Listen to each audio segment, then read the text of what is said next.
Welcome to wizard.com. I'm maths teacher Aditi. We have this question here. If the first and second letters in the word statistics were interchanged, also the third and fourth and so on, which letter would be the seventh letter from your side? So let's try to visualize this. Statistics.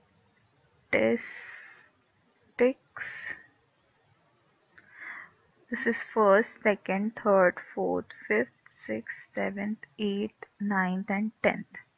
So these two are interchanged. So we'll write it as TS.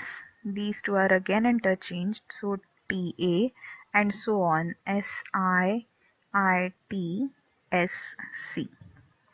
Now we have to find the seventh letter from right side. So from right side we have to find.